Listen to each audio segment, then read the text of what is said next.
Ever since humanity went into space, we've looked down on the marvels of our civilization. We've achieved incredible things, but we didn't do this alone. Thanks to space technology, we are gaining new insight into how the dynamic life of our planet has influenced the rise of our species.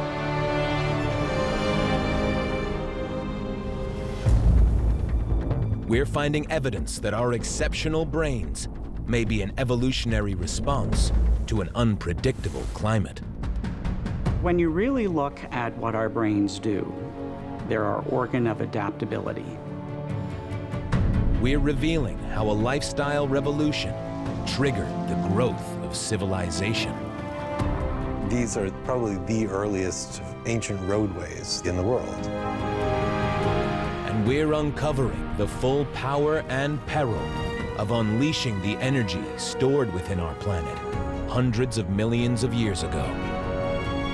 That's an energy revolution, and there are climatic and ecosystem consequences to that that are going to be present for thousands of years to come. Humanity's very success is pushing us and our environment to the edge.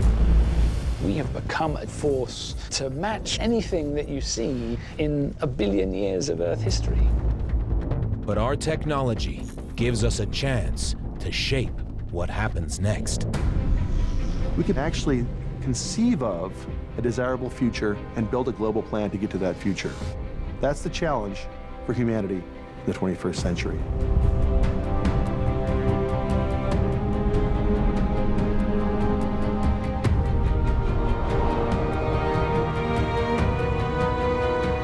This is the story of us, of the life of Earth in the age of humans.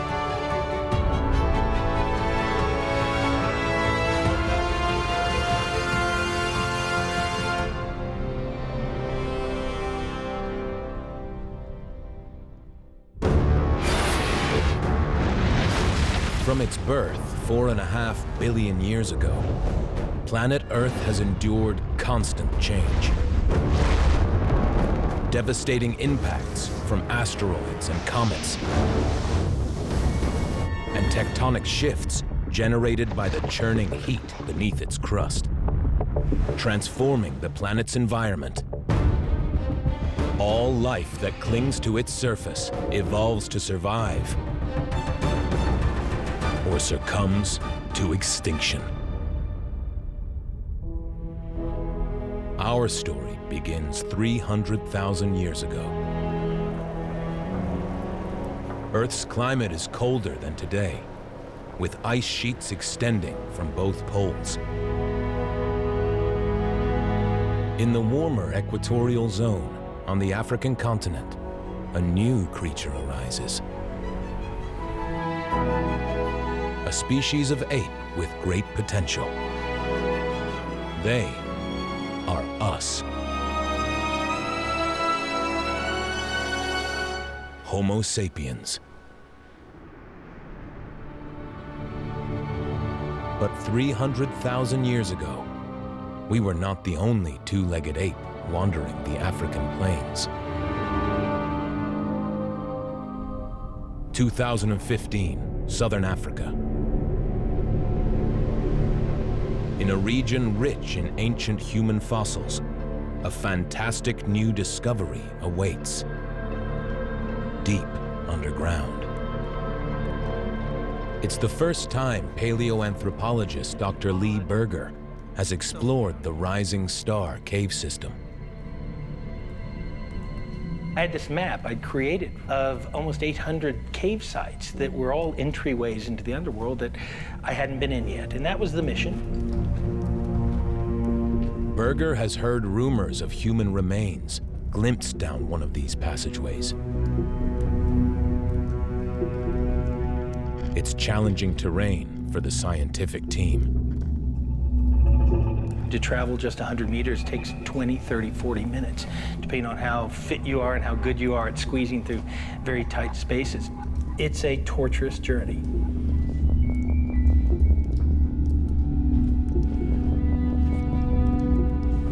The effort is worth it. They make an incredible find. I was speechless. I mean, there I saw something I thought I would never see in my entire career. There was a clearly primitive hominid just lying there on the surface in the dirt.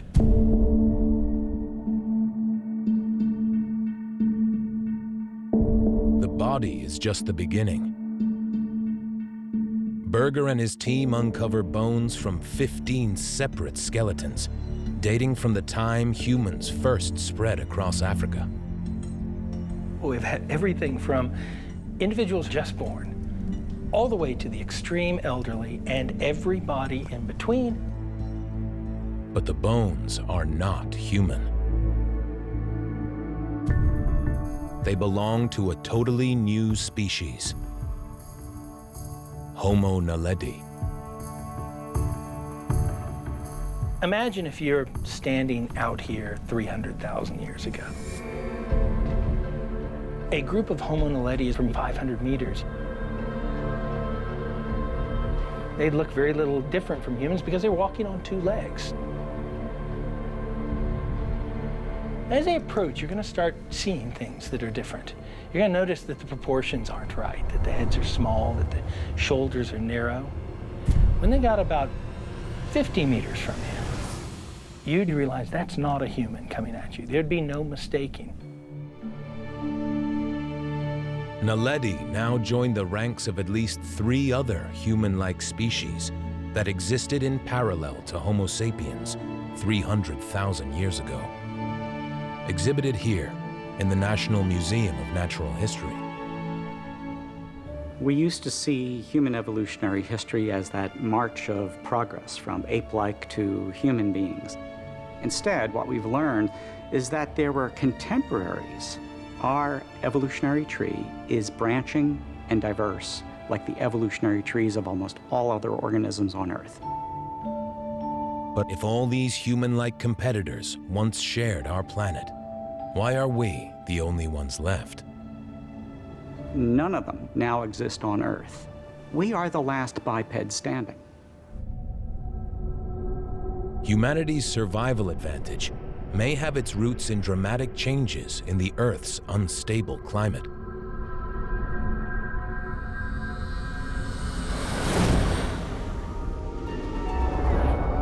Satellite images of the Western Sahara reveal remains of a major river system, 250 miles long. Evidence that this was once a lush valley. It's now believed that every 20,000 years, throughout humanity's evolution, periodic ice ages swing the African environment from wet to dry and back again. The past 6 million years have been the most dramatic period of climate oscillation and change in landscapes ever since the extinction of the dinosaurs 65 million years ago. Any species that can't cope with rapid environmental change will not endure. The boundary between survival and extinction was really adaptability, the ability to adjust to changes in the landscape. Scientists think the need to solve environmental challenges spurred Homo sapiens to evolve a uniquely adaptive brain. We developed imagination and language skills our rivals lacked. When you really look at what our brains do, they're our organ of adaptability. With language, we have the ability of not just having our brains being inside our skulls. We have the possibility of our brains being shared with others in ways that go far beyond what any other organism was capable of doing up to that time, including earlier humans. And that capacity to socially network our brains meant that innovations could start to not only be invented, but also to accumulate. That was our real card that we could put down on the survival table. Over 200,000 years of intense competition in a fluctuating climate, we become the only Homo species still surviving in Africa. Homo naledi and our other African rivals are overwhelmed. And it's time for our mental advantage to go global. An extreme ice age causes sea levels to drop nearly 250 feet. Sections of the Red Sea narrow to just a few miles wide.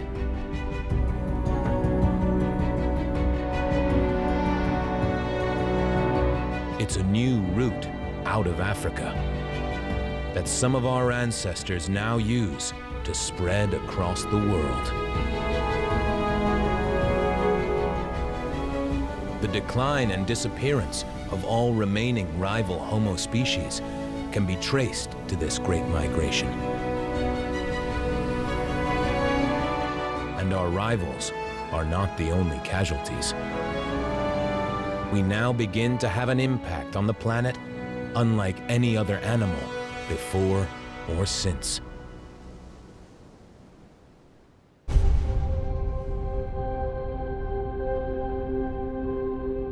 The latest ice age approaches its peak.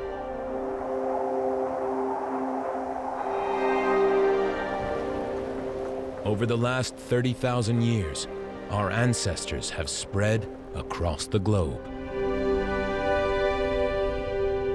But their path to the Americas was hindered. Deep oceans proved a formidable obstruction. But now, this barrier disappears. Expanding ice caps cause sea levels to dip to record lows. In 2014, a satellite survey between Siberia and Alaska measures the shallow contours of the seabed. Here is conclusive proof that 25,000 years ago, a 600-mile land corridor opens up.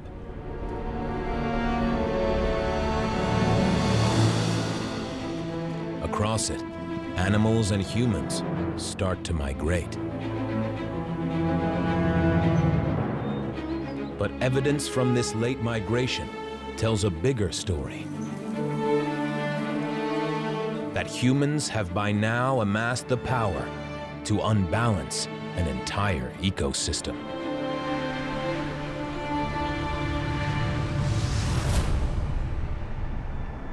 In Michigan, a team of paleontologists investigates the remains of an Ice Age lake.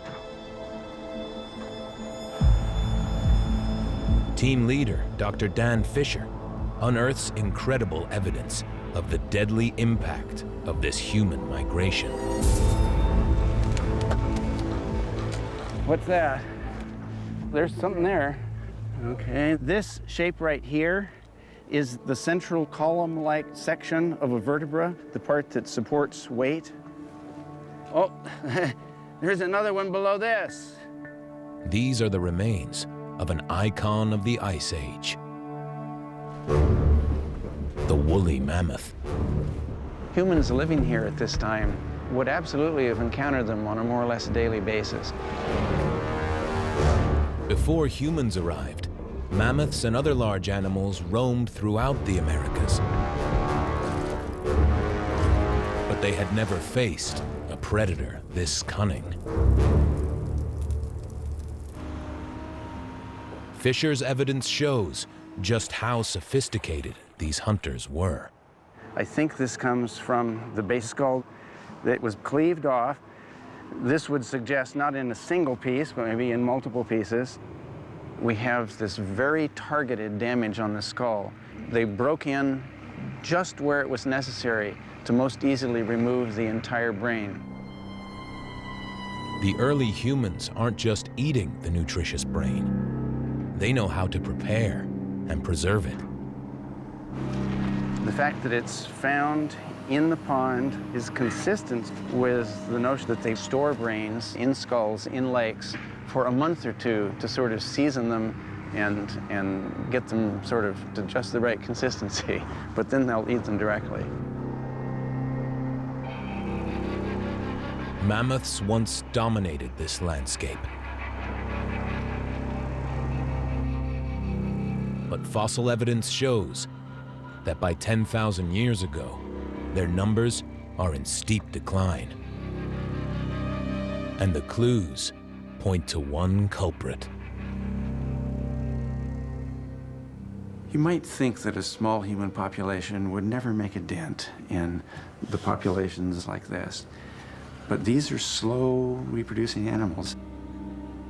When they suffer losses to hunting year after year, it has the potential to have a serious impact on the population as a whole.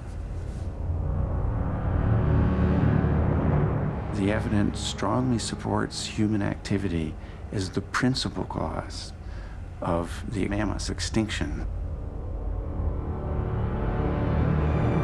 The end of the mammoths is proof that as early as 10,000 years ago, our adaptive brain gives us enormous influence over our environment. But globally, our scattered populations still total fewer than 5 million. In this Ice Age world, our numbers are limited by the scarcity of the wild resources we depend on. But the planet itself will soon create opportunity for a new way of life. Humans will harness the power of cultivation, transforming not just our population, but our societies, even the whole ecosystem.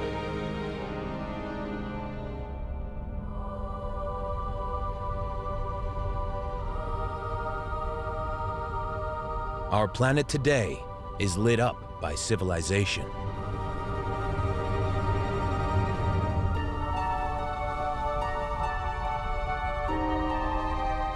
But 10,000 years ago, not a single town or city exists. All humans are nomads. They live in small groups of hunter-gatherers, always on the move, hunting wild animals and foraging wild plants. This lifestyle has changed little for over 100,000 years.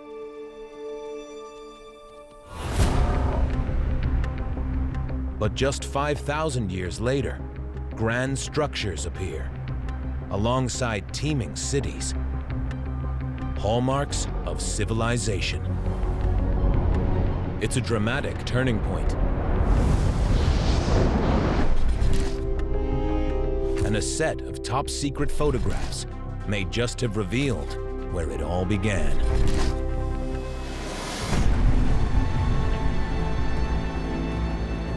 In the 1960s, at the height of the Cold War, America launches a spy satellite program.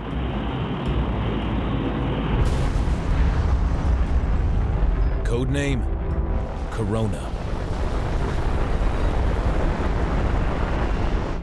For decades, the 800,000 satellite photographs of the Corona program remained top secret. But in 1995, an archaeologist from the Smithsonian Institution persuades the government to declassify the images. This treasure trove of data may just have identified the world's first city. Anthropologist Dr. Jesse Kasana has spent years studying Corona spy photographs of the Middle East. The images are invaluable because 50 years ago, when the photos were taken, the countryside was far less industrialized.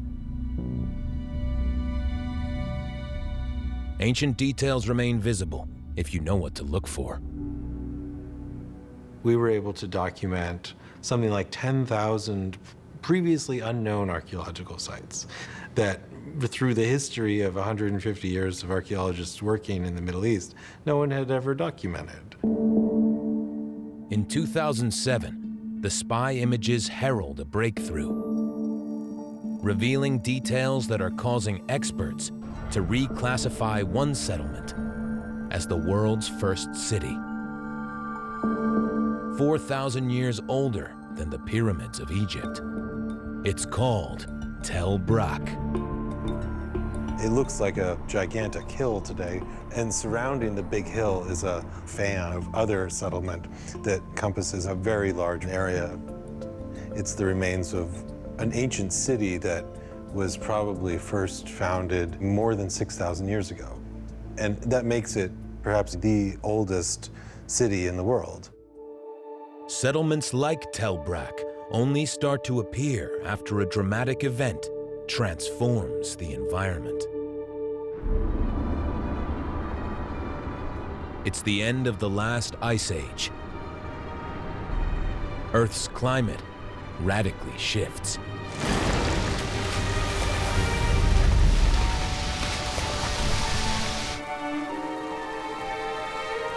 The planet is at its warmest point in 100,000 years. Where Tel Brak lies is an area of the Middle East known as the Fertile Crescent. It's now that it becomes fertile.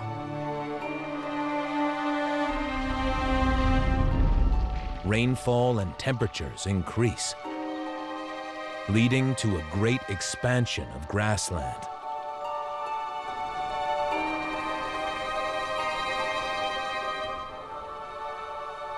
Climate change is about to fuel a food revolution. For millennia, humans foraged wild grass seeds. But now, abundant wheat and barley prove easy to grow and to control. Some people begin to settle, to nurture and protect their crops. They gradually give up the hunter-gatherer lifestyle to become farmers. From this point forward, human reliance on cultivated plants and domesticated animals will begin to change the landscape. With agriculture, people began to have an impact, taking a few plants, then breeding them, growing them, and rejecting all of the other plants around them, simplifying those ecosystems. Tel Brak is special because the earliest evidence of this shift to agriculture is visible in the corona images, the world's first roads. What we can see are these dark linear features that extend out from the site like the spokes on a wheel. They're really long. They extend 4 or 5 kilometers. And what they are the remains of probably the earliest known roadways in the world. What we're able to reconstruct is that in the immediate hinterland surrounding the city, there would have been extensive fields of intensively cultivated wheat and barley. The sheep and goat that lived with the people here in Tel Brak, they would need to pass by those fields, and they didn't want to trample the wheat, so they would be kind of constrained. And so that's how we get these roadways forming. They served as passage for large herds of sheep and goat and other animals that come in and out of the city. The settled populations expand, overwhelming the remaining hunter-gatherers, transforming the landscape with fields, villages, towns, and eventually, cities. As these cities become the hubs of great civilizations, this is the moment humanity becomes visible from space. Over the next few thousand years, agricultural revolutions occur across the globe. Each civilization is built around locally cultivated plants. In China and Southeast Asia, rice and millet. In the Americas, corn or potatoes. And wherever agriculture takes hold, there is a population explosion. By the 1st century AD, the world population is over 170 million. By 1500, it's 500 million. The footprint of expanding human populations spreads over the entire surface of the Earth. But now, as long as we rely solely on plants and animals for energy, our growth is constrained. Further progress is unlikely, if not for a hidden source of power lying under our feet.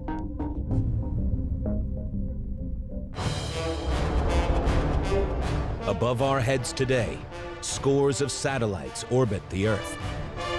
Their mission? Treasure seeking. Using an array of sensors, they probe the planet's surface, seeking an energy bonanza buried hundreds of millions of years ago.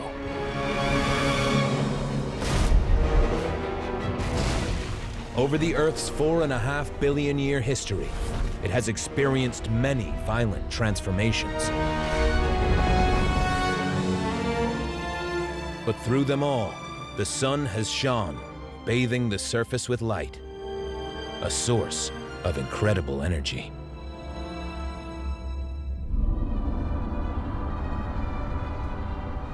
When life takes off in earnest, it does so because it has perfected photosynthesis,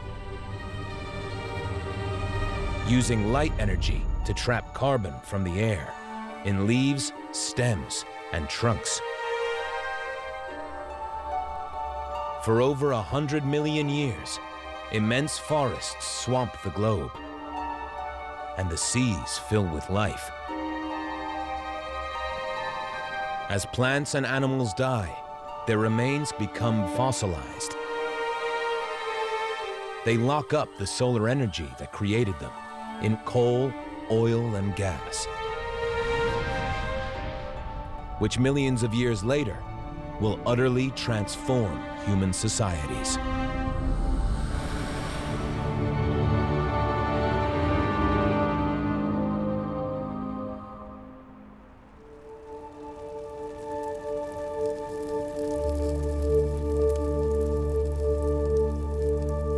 Since the start of civilization, to keep the fires burning, populations rely on wood for fuel.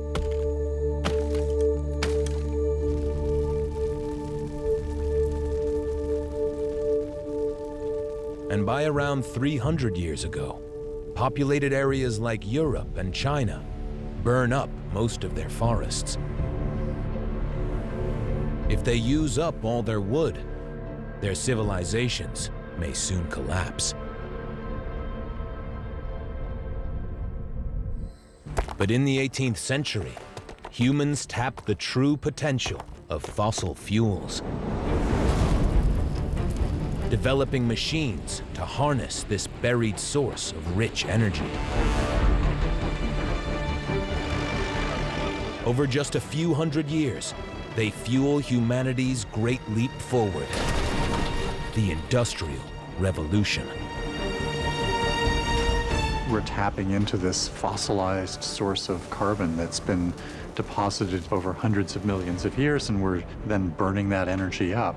And that's really an energy revolution that's so recent that I think sometimes we don't realize how important it is.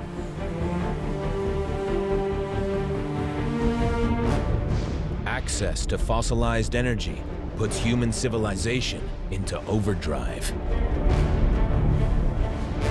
The energy revolution lets all of us consume a huge amount of power. The amount of energy that each one of us use in our daily lives is equivalent to having, more than 100 people working for you full time. Gasoline-fueled vehicles link cities. Coal and oil-powered ships link continents.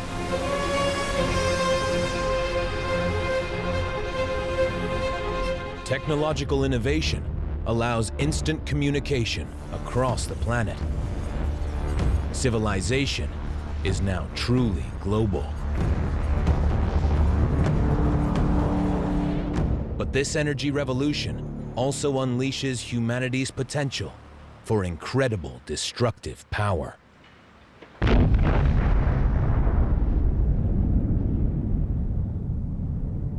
The explosion of the first atomic bomb marks a turning point for humankind.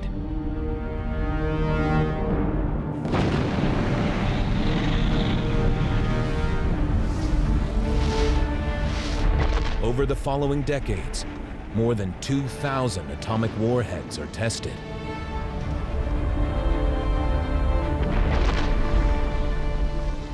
They generate an unprecedented release of radioactive dust that spreads across the globe.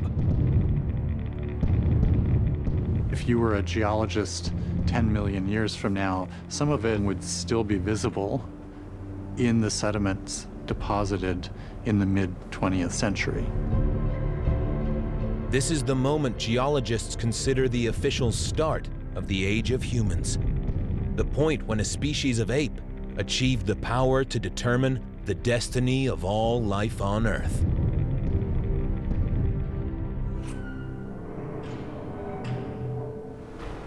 So far, the fear of mutual destruction has kept us from nuclear holocaust.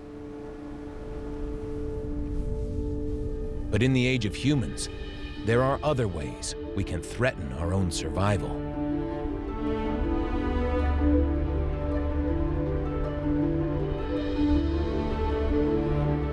It took humanity 300,000 years to reach a population of 1 billion. But in just 2 centuries, our fossil-fueled civilization has rocketed to 7 billion. We are now spread in increasing density over the entire habitable surface of the globe. During my lifespan, the population of the planet has more than doubled. The impact of that, of course, is that people need food, land, iPhones, cars, buses, cities. So as humans grow, they're appropriating the natural world at a staggering rate. It's estimated that to feed everyone, farmers will need to produce as much food in the next 40 years as they have in the previous 8,000. But as we turn most of the globe to agriculture, we are destroying animal diversity. Today, livestock farming covers 1/4 of all available land. In just 50 years, wild mammal numbers have dropped by almost 60%. One of the things we've been seeing is over time is that there are less animals than there used to be. There are less fish than there used to be. There's less wild land than there used to be. Extinction rates are 1,000 times higher than ever measured before. How long are we going to continue to decrease the habitat for other species? Because if it continues, I think there's not much doubt that we will end up in a mass extinction. We may not notice the extinction of most wild animals, but our addiction to fossilized energy is becoming impossible to ignore.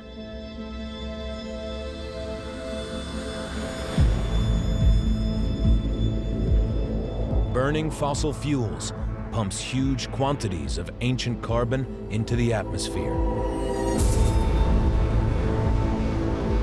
Far too much for today's plants, soils, or oceans to reabsorb.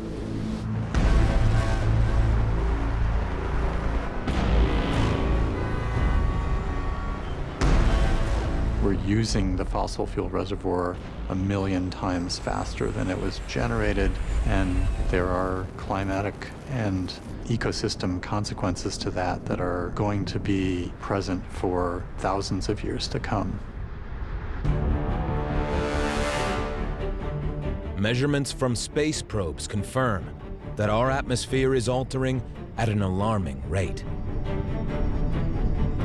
We've increased the amount of carbon dioxide by more than 40%. We've more than doubled the amount of methane, another trace gas in the atmosphere. Each one of those things is changing the climate, is changing the weather. Earth's history tells us rapid change in climate can be disastrous. We have past examples where the amount of CO2 has gone up and the Earth's climate has warmed. So it's a fact. 56 million years ago, the climate warmed nearly 14 degrees Fahrenheit over a few thousand years. Fossils show that to survive the conditions, most species of mammal shrank in size by over a third. But under our watch, the climate is changing at a much faster pace. In the last 2 centuries, ocean acidity increased by 25%. In the last 100 years, sea levels rose 8 inches. And in just 50 years, nearly half of our Arctic ice has disappeared. We are creating a new planetary environment. We're pushing a system in a direction that it's never been before. Just in the space of 150 years, we have become a geological force to match almost anything that you see in a billion years of Earth history. We face a calamity of our own making, but our species came this far through brain power and the tools we created. So can our tools come to our rescue? The problems caused by humanity's great expansion have been brewing for centuries. But scientists believe it's the actions of this current generation that will decide the future of the planet. Humans are a turning point in the history of life on Earth. We've become a global phenomenon and responsible for the intensity of what is going on to our planet, to the ecosystems on which not only other organisms, but human life depends. This is in many ways our own survival challenge for the future. And now, we have technology to help us. Satellites to monitor our planet and help find solutions. Our orbiting probes have already helped avert a global disaster. In the 1980s, above Antarctica, NASA satellites provide crucial confirmation of a gaping hole in the ozone layer. This thin layer of gas high in the atmosphere is a vital protective shield against the harshest solar rays. We tan, we enjoy being in the sun, but if we were in the sun without an ozone layer, we would burn almost instantly, and it would be very, very difficult for life to exist. The culprit is a side product of globalized industry. Ozone-destroying man-made gases used in aerosols and refrigeration. Spurred by the satellite evidence, politicians around the world unite in action. No one can opt out. The chemicals are banned. Decades later, ozone levels are on the road to recovery. We avoided a cliff. Nobody predicted this. What would have happened? It would have reconfigured life on Earth. Space technology helped prevent disaster. Given the chance, the atmosphere has the power to heal itself.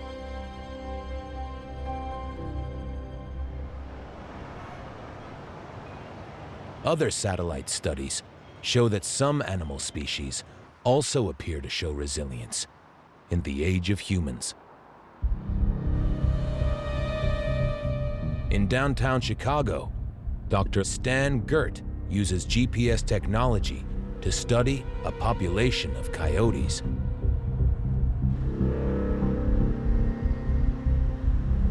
It's extremely difficult for us to even pick up their signals on the ground, but the satellites can pick them up. Radio collaring over 400 coyotes, Gert documents how this species is thriving in the human world.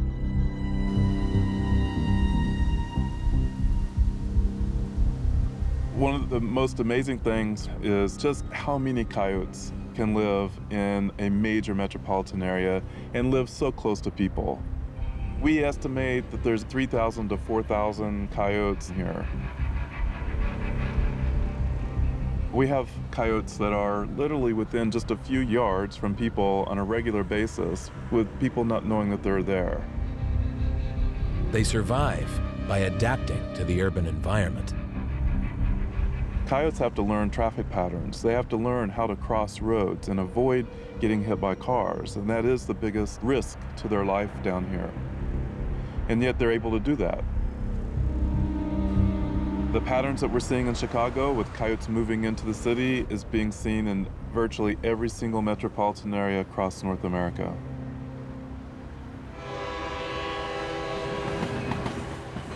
If we can make space for nature, it can survive alongside us.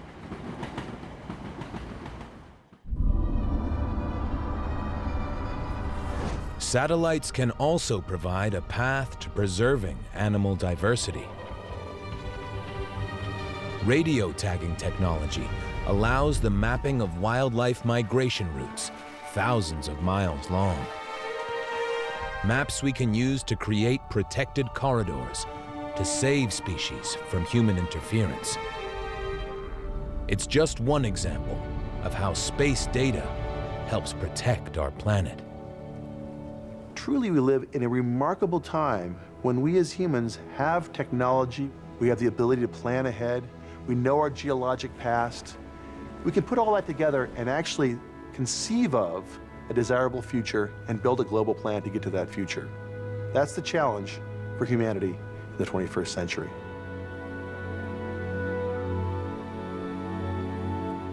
From our perspective, our human story is epic in scope.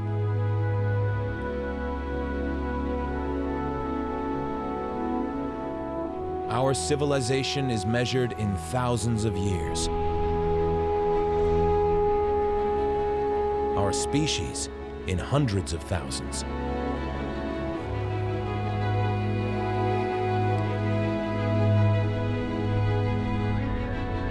But the Earth measures time in millions and billions of years. Our planet has lived only half of its lifespan. For the last 4.5 billion years, it has experienced monumental change. Species that dominate, then disappear, giving rise to new life. Humanity's entire existence is a brief moment of brilliance on this immense timeline. And the stable environment we have relied on will not last. Over Earth's next few billion years, more ice ages, epic volcanic eruptions, meteor impacts, and extinctions will be inevitable.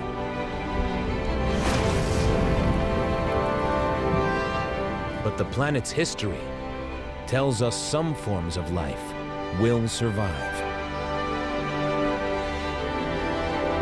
Where we fit into this future is up to us.